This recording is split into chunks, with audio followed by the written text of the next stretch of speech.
Minnesota Fighting Vikings general manager Rick Spielman fed the media jackals yesterday, had a lengthy press conference, and with Spielman, is he lying? Is he telling the truth? Is he playing 5D underwater chess? Is he speaking in riddles like the troll that guards the bridge? Like, what is going on? So it's always tough. So accepting what he says at face value, or is there a game behind it? I mean, Rick Spielman really is a genius when it comes to this stuff. It's really amazing. But we have seven things that we learned from Spielman's press conference, unless he's lying.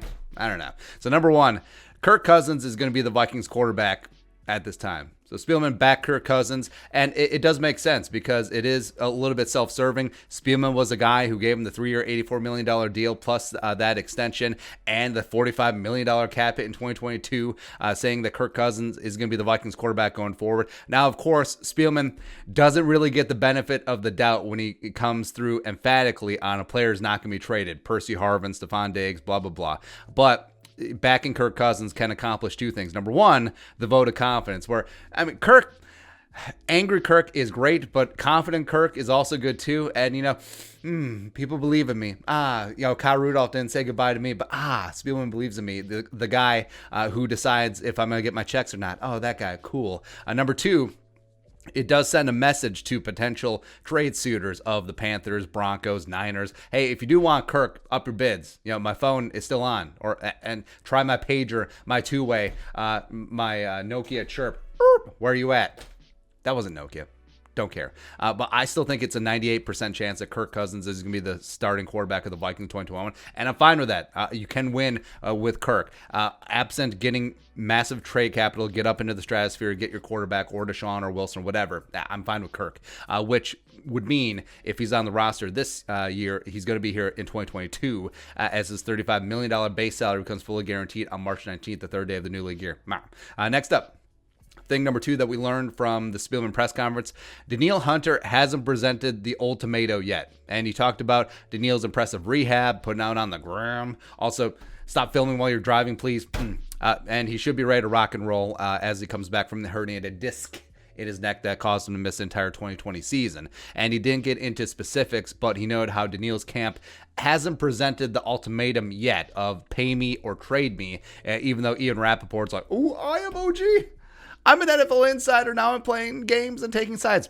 And I think the Vikings will work out a deal freshening up the contract for Danielle Hunter. He's been woefully underpaid for years, and it's going to really piss off. He signed his contract portion of the fan base. Get out of here. But Danielle has proved his worth by the Vikings having the worst pass rush in the NFL last year.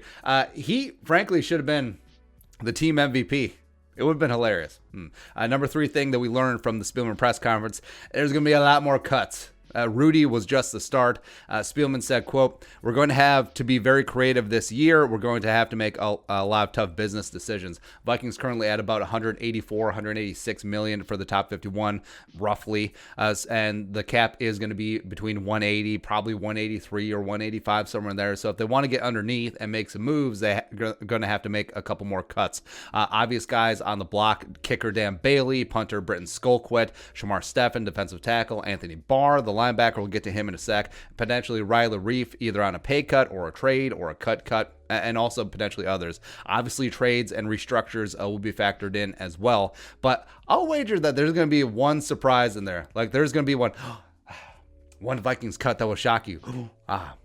Next up, number four thing that we learned from the Spielman press conference, one linebacker's got to go. And the Vikings can't keep Anthony Barr and Eric Wilson. And we've talked about the Vikings cannot keep three linebackers on premium contracts if you throw Eric Kendricks in there, who's obviously not going anywhere. Since the Vikings played roughly 70% of their snaps in nickel last year, having three linebackers on big deals doesn't really make a lot of sense. But he did talk about how Anthony Barr is a critical piece with Zimmer and blah, blah, blah, long-time guy. And they said if they didn't bring Wilson back, dudes like 2024th round pick Troy Dye will have to step up. Dye got some time last year. Yeah. But like I said, I wouldn't mind Wilson back if he's on the cheap.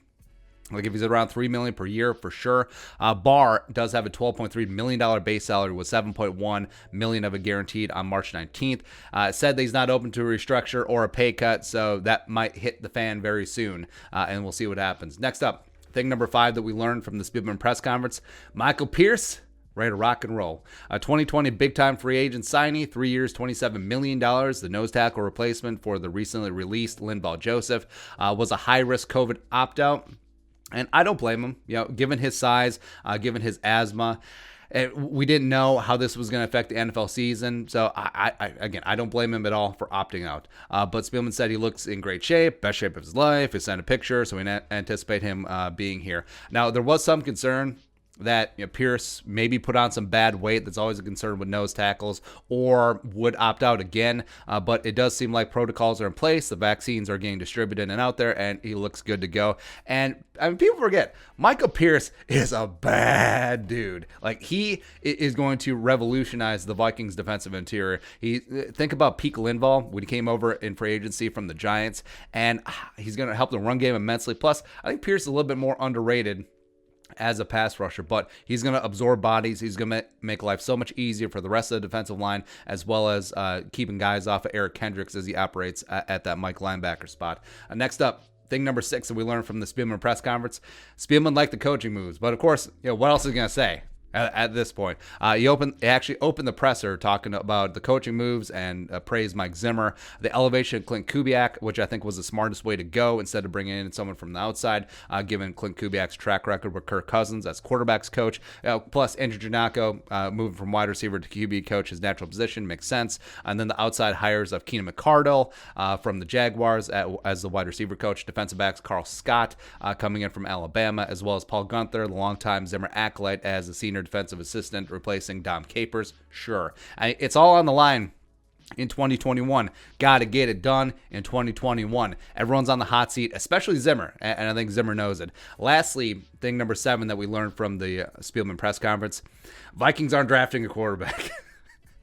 Now, as much as Spielman spins things and tells half-truths and talks out of all 6 sides of his mouth, I actually believe him on this one, because it is against his MO. He said, quote, I don't want to ever force taking a quarterback when there's not a quarterback to take, because that's when you make a mistake. He said maybe that stems from the Christian Ponder overdraft at number 12 overall in 2011. It could be.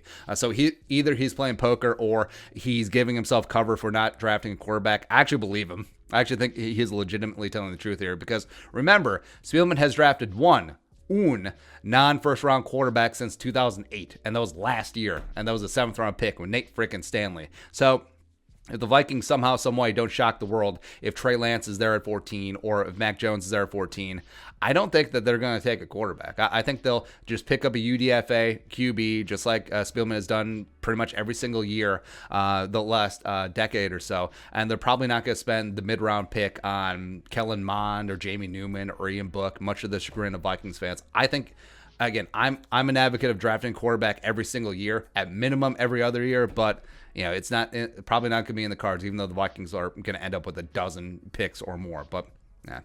But your thoughts, things that we learned from the Spielman press conference, let us know in the comment section below. Subscribe for daily Vikings takes. Want to support that work, post something to Venmo. But until next time, Skull Production Value.